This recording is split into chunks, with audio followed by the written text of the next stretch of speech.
Some people think I'm crazy. Fair enough.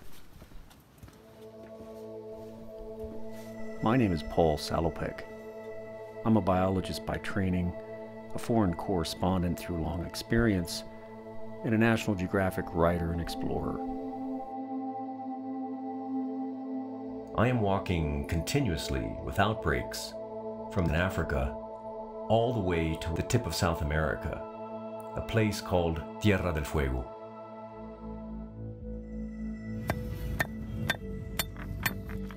My project, called The Forever Walk, is a journey of about slowing down, taking the time to listen, to learn, and to interact with humanity in the most immersive way possible.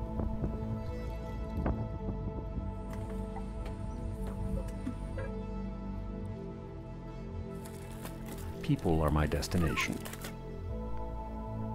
Regardless of who I encounter, it's the daily lives of the individuals along my trail who offer windows into the big issues of our time. Their stories form a mosaic of meaning that can connect us all.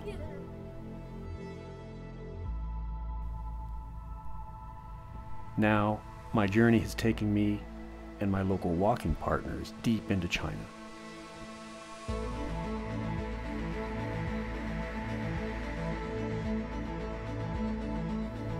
Who will we encounter? Where are they from and where are they going? The answers always are revealed one footstep at a time. What a view. Not too many people get this view.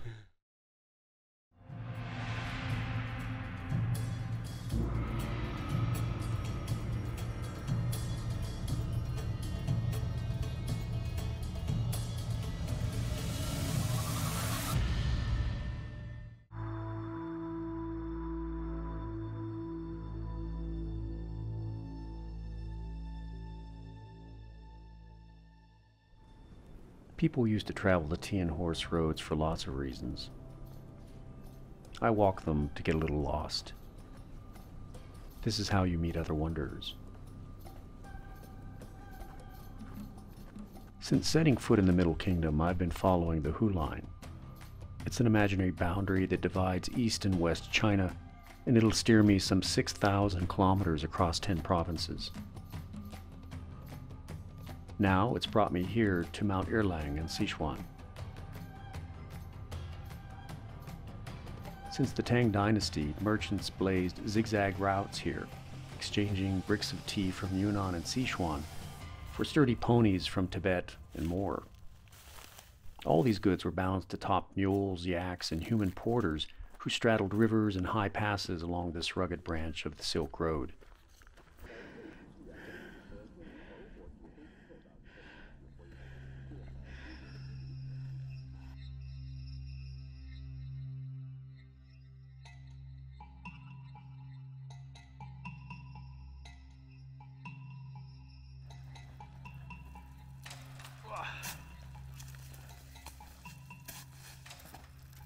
在当时，他们最多的这个茶包甚至能背到100公斤，我觉得我非常难以想象。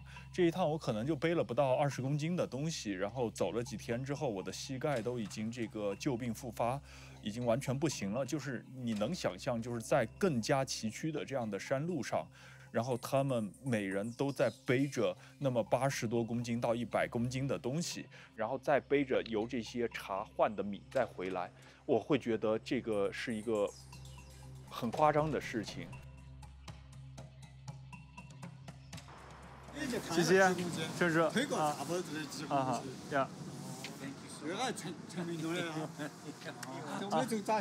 好。 73-year-old Chen Shaokeng has carried memories of these legendary tea porters since childhood.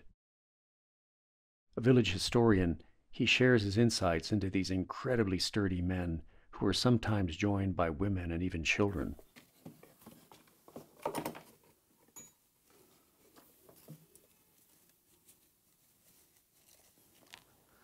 这是我们陈家倒是蒙城茶行，全权自家加工茶叶这里印章，就是相当于商标。啊，它是正面反面。背茶包子呢，就是这个是金肘子，要冬前头有雪，无论翻二郎山或者是八鞍山或者广州河都要用这个就是要把这个穿起这个就要这样子，不穿袜子，包这个，要包这个，这个是八步裹脚，包起这个后，然后这样子再穿，穿起了然后才这样子混起，下山就把盖到，就是现在他们对珠穆朗玛峰的肯定不这样子办法，最后都是来我这来，最后现在上山全部是放着这个，他这个带上不得水手，他就不用这个，但是冬天就必须要带这个。这个是背起茶包刮汗的，用爬插花呢，插到眼里要刮，他这个用这个刮的呢。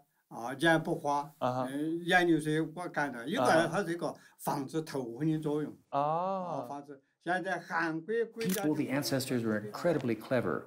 They came up with this handmade device that is portable. It doesn't weigh anything. It's disposable, recyclable. You can make it. You can stop where you're resting and make another one, and it just scrapes away the sweat from your forehead.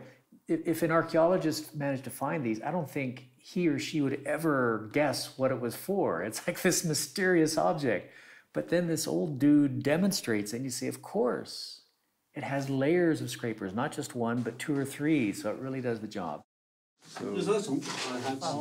感谢你们的中国人邀请我们的。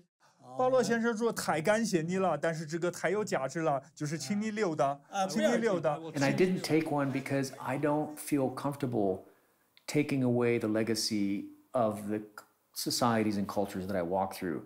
I collect stories. I don't collect objects. 请你姐留的，是呢，就是年轻人以后跟中国的年轻人来看看这些东西，就是他就不拿这个东西了，太感谢了。These kind of artifacts are very evocative to me. They make me think about the enormous number of people who've done extraordinary things in their life, like walk through the mountains of Sichuan, carrying 80 kilos of tea, right? That's as much as I weigh. It makes my imagination race to think about other lives, other journeys, and how much of it is unrecorded, right? That's the nourishment of this project. That is the richness that comes with connecting with ordinary people along the way. And in this case, these local historians are kind of the memory keepers of communities.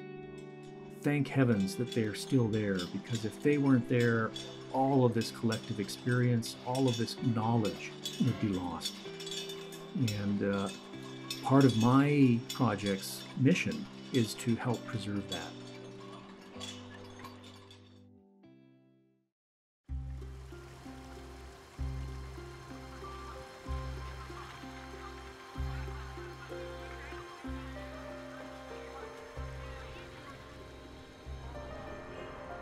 Entering the city of Yan, a new walking partner, Becky Lin, joins us. Like everyone, she brings her own energy to the walk's route along the old T-Horse Road. Oh, I wanted to tell you guys a joke. Okay.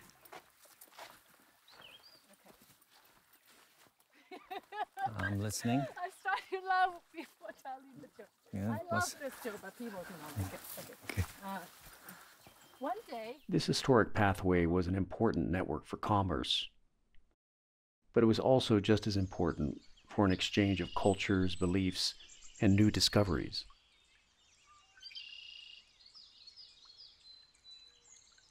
In 1869, for example, a French missionary and naturalist stationed in China, Father Armand David, became the first outsider to learn of the existence of a black and white bear here in Yan. He sent specimens back to France, and it was found to be a species totally new to science. Even to this day, new things are being discovered about this animal. So what do you know about pandas? It's a giant bear. Don't know too much about it because Not too many Chinese actually seen it, you know. Yeah. Tao Yu, an educator at the Giant Panda Breeding Center, tells us more about one of China's cultural icons. Is there something about their behavior that surprises you? The voice. Ah, yeah. The voice. 它有很多种声音，几十种，经常能听到的话，就是一种叫羊叫声，类似于像咩叫。咩那种羊，就山羊的羊，就很类似，但是不一定是完全一样。你知道是什么意思吗？这个的话，在平时的话，就代表它想吃东西；在发情期的话，它就会也是这种叫声，但是它会变得很短急促。哦，这个就是它急切的想要去 OK 找对象。 I didn't know that. I didn't know they had all these vocalizations, all these many different. 熊猫的话，它其实声音的话，它是比较丰富的。有一个说法就是它是这个动物界当中的一个声优，因为它 For different kind of Mimics. different 可 kind 以 of 发出狗 voices. 叫声，也可以发出鸟叫声，甚至羊叫声。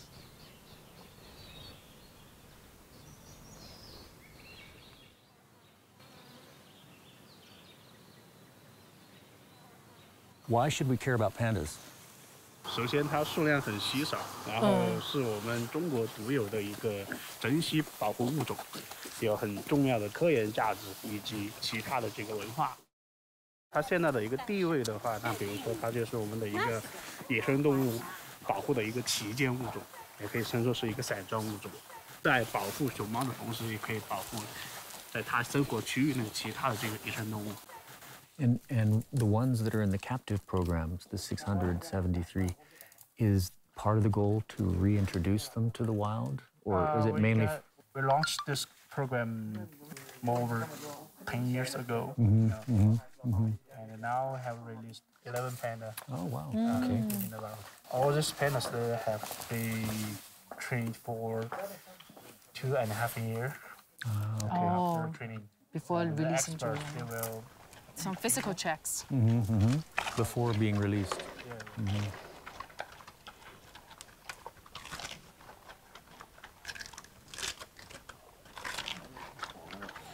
We're eating like pandas now. Wow. Mr. Tao is very lucky to be working here because there are very few places like this in the world, right? Where so much thought has been put into conserving a species. I have walked for 9 years. What is that? I don't even know what it is. That's like 3,500 days here into China. And I can tell you, of those 3,500 days, the numbers of days that I've seen wildlife,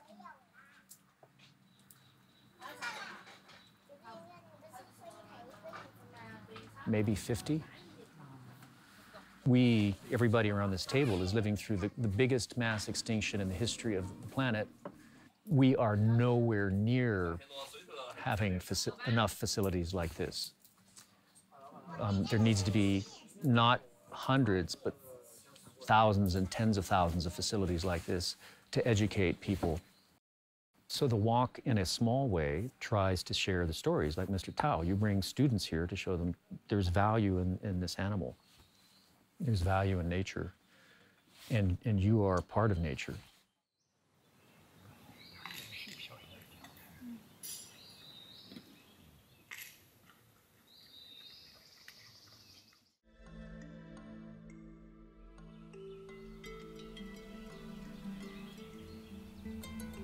Yan is one of the oldest tea capitals of China.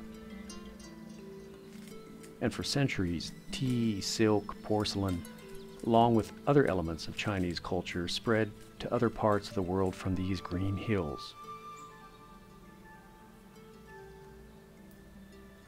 Influences from the Tea Horse Road can still be seen and felt today. All right, thank you. Here are the ladies. We're going to be joining them. We're going to be picking tea.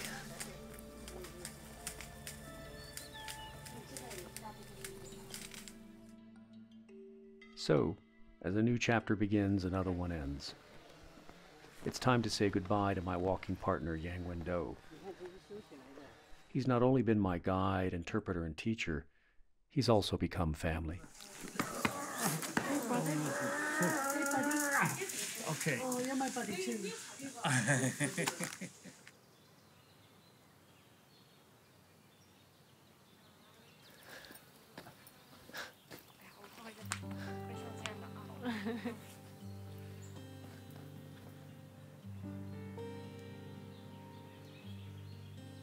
So you text me when you get into Yan, okay? Yeah.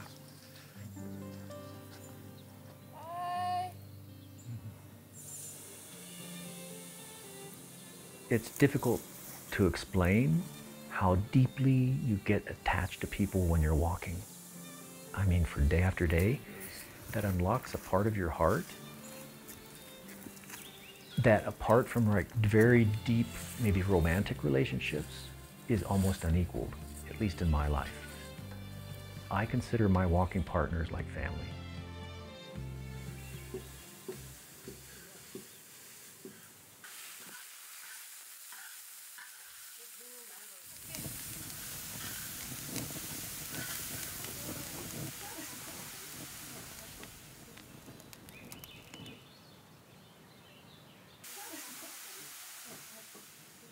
This is amazing, these ladies, what they turn out in this kitchen. Have you seen the kitchen? Traditional, they're using it, yeah. 漂亮, huh? Wow, beautiful. Look at you two. She was picking tea. We saw her today. Yes. And then after all those hours of work, she makes this, right?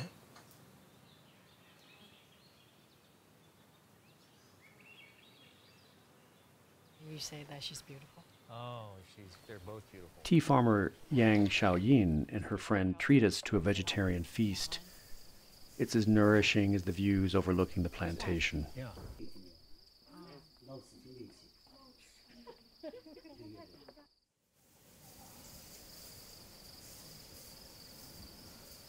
One of the great gifts of the walk is the opportunity it has offered to slow down my life, to slow down my thinking, my feelings, my writing over these past 9 years. It's this opportunity to move in the opposite direction of an ever faster spinning world. I'm relearning the rewards of daily life in meaningful detail through my body's own speed and rhythms, and it feels deeply right. The ability to be patient, to be alert, to be empathetic. I think we're losing these connections through our obsession with speed.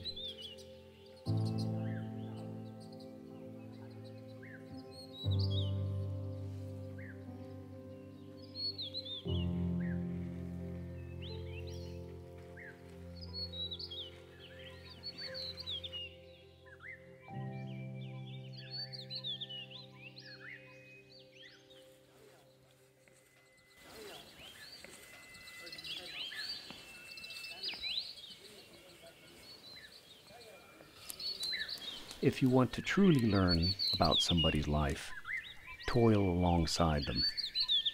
I join the tea pickers in their work.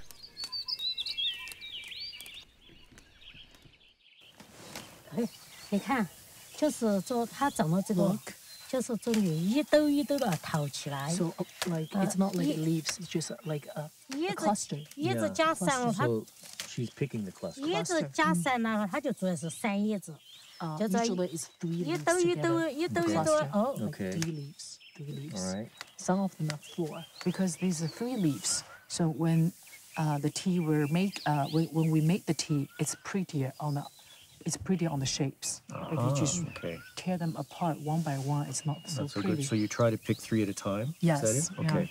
Yeah. Multiple leaves is better than one. Okay. All right, great. 这个一天采不到多少，这个一天最多采上20斤吧。 And 10 kilos for like how many hours? Like that's all, like 6 hours, 8 hours? 20斤是几个小时采茶呀？几个小时要，好吧，要12个小时吧。12个啊，about 12 hours. Wow. Hundreds of millions of people drink tea, but probably almost none of them understand how difficult the process is to gather and, make tea. 就是哦， She said, absolutely. Yeah. Uh-huh.